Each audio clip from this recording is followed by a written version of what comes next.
قابل احترام معزز سامعین اور میری دینی و اسلامی ماں اور بہنوں، آج کی اس مجلس میں رسول اللہ صلی اللہ علیہ وسلم کے سماجی خدمات، کاروبار اور حضرت خدیجہ رضی اللہ تعالی عنہا سے نکاح کا تذکرہ کرنا ہے۔ رسول اللہ صلی اللہ علیہ وسلم کی عمر مبارک جب 14-15 سال کی ہوئی تھی تو اسی وقت سے آپ صلی اللہ علیہ وسلم آہستہ آہستہ عام لوگوں سے ملنا جلنا،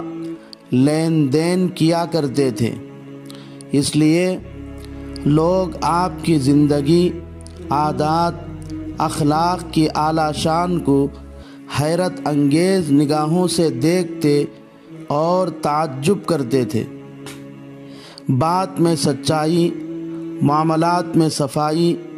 وعدہ پورا کرنا، امانت داری، نرم مزاجی، غریبوں کا خیال، یتیموں پر شفقت، پڑوسیوں کا لحاظ، چھوٹوں پر شفقت، بڑوں کی قدر، مریضوں کی بیمار پرسی اور انسانی ہمدردی جیسے اچھی صفات سے مکے کے لوگ اس قدر متاثر ہو گئے کہ آپ کو نام لے کر محمد پکارنے کے بجائے الصادق اور الامین یعنی سچے اور اچھے جیسے القاب سے پکارنے لگے۔ اور جب آپ صلی اللہ علیہ وسلم کی عمر مبارک 17 برس کی ہوئی تو آپ صلی اللہ علیہ وسلم اپنے چچا ابو طالب کی اجازت سے اپنا کاروبار شروع فرمایا۔ عبداللہ ابن ابی الحمصہ اور قیس بن سائب وغیرہ آپ کے ساتھ تجارت میں شریک رہتے تھے۔ کاروبار کے سلسلے میں آپ صلی اللہ علیہ وسلم یمن وغیرہ کا بھی سفر کیا ہے۔ لوگ جوانی کی اس عمر میں رسول اللہ صلی اللہ علیہ وسلم کے اندر تاجرانہ مہارت، تجربہ، دیانت، چالاکی، معاملات کی صفائی، سنجیدگی، خوش خلقی اور خندہ پیشانی کو دیکھ کر حیرت زدہ رہ گئے اور آپ کی تعریف کرنے پر مجبور ہو جاتے۔ جب آپ صلی اللہ علیہ وسلم کی ان ذاتی و کاروباری خوبیوں کا علم قریش کی ایک نہایت سمجھدار، پروقار، دولت مند، شریف مزاج، نیک طبیعت خاتون حضرت خدیجہ رضی اللہ تعالی عنہا کو ہوا تو انہوں نے رسول اللہ صلی اللہ علیہ وسلم کے پاس پیغام بھیجا کہ آپ میرے ساتھ مضاربت پر تجارت کیجئے، میں آپ کو دوسروں کے مقابلے میں دگنا نفع دوں گی۔ آپ صلی اللہ علیہ وسلم نے اسے قبول فرما لیا تو حضرت خدیجہ رضی اللہ تعالی عنہا نے تجارت کا سامان دے کر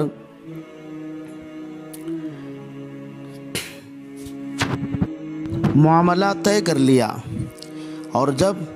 آپ صلی اللہ علیہ وسلم کو ملک شام کے لیے روانہ کر دیا تو اپنے غلام میسرہ کو بھی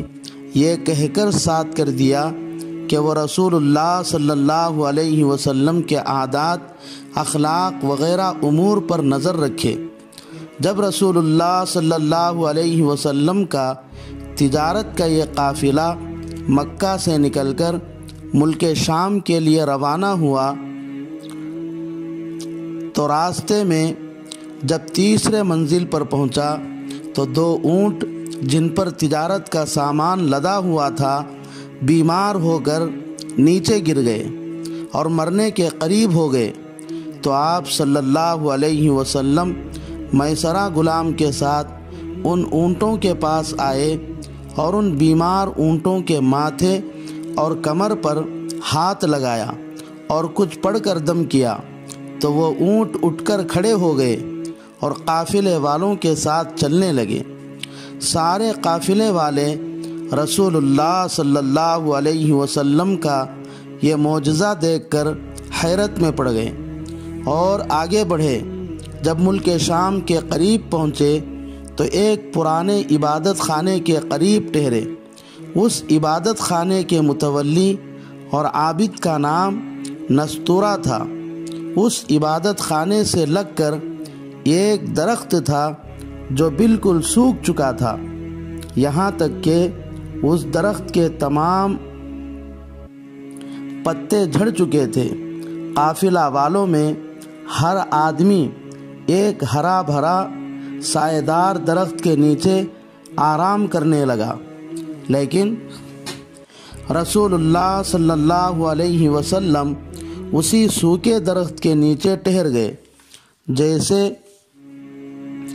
جیسے ہی آپ صلی اللہ علیہ وسلم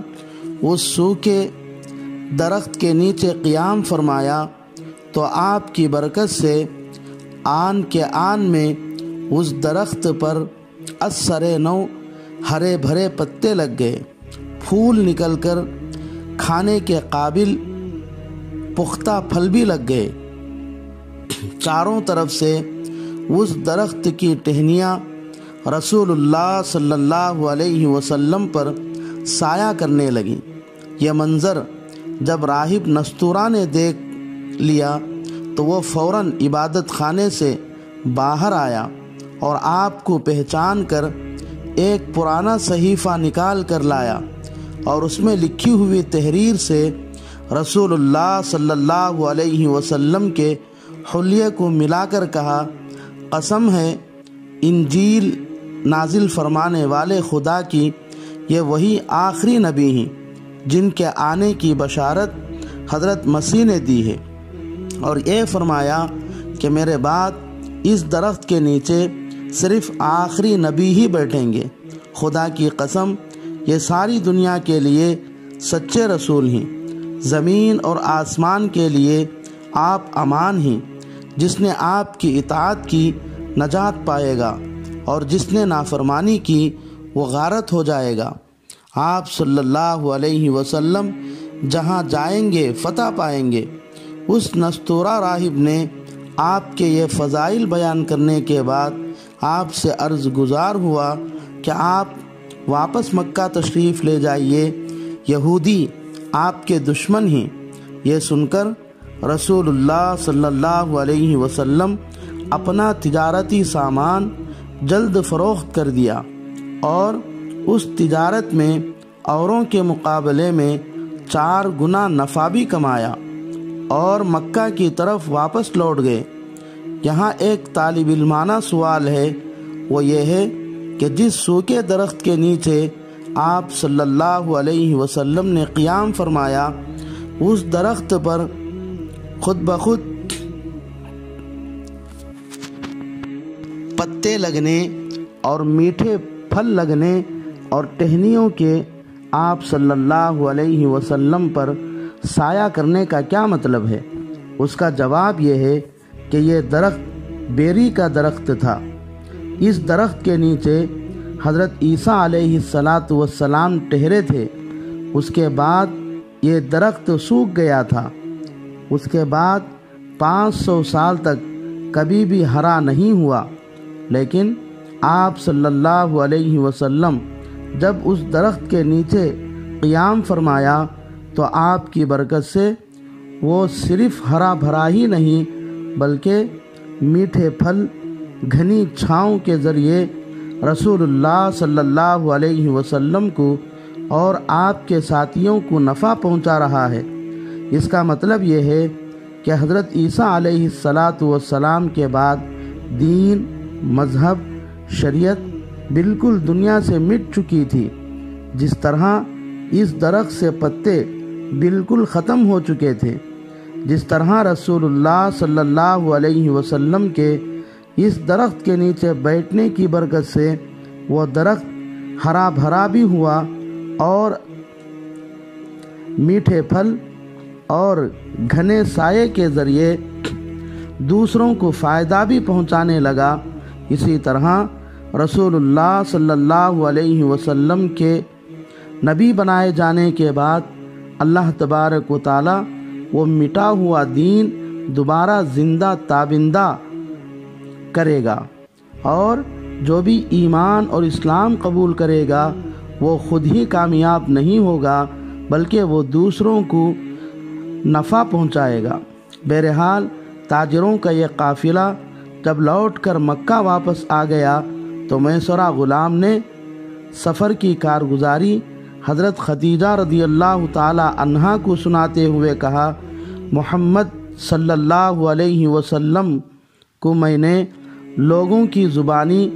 جتنا سنا تھا اس سے کئی گنا زیادہ بااخلاق سنجیدہ مزاج میں نے ان کو پایا ہے۔ اور حضرت خدیجہ رضی اللہ تعالی عنہا نے بھی غور کیا کہ ہر وقت آپ پر دو فرشتے ہمیشہ سایہ کرتے رہتے تھے، اس لیے رسول اللہ صلی اللہ علیہ وسلم کو حضرت خدیجہ نے نکاح کا پیغام دے دیا۔ رسول اللہ صلی اللہ علیہ وسلم اپنے چچا ابو طالب سے مشورہ کر کے صلاح طلب کی۔ ابو طالب نے دور اندیشی سے کام لیتے ہوئے رسول اللہ صلی اللہ علیہ وسلم کے لیے خدیجہ کا رشتہ نفع بخش گردانتے ہوئے تیار ہو گئے، اور بات چیت کر کے حضرت خدیجہ رضی اللہ تعالی عنہا کا نکاح رسول اللہ صلی اللہ علیہ وسلم سے خود خطبہ پڑھ کر نکاح کر دیا۔ قابل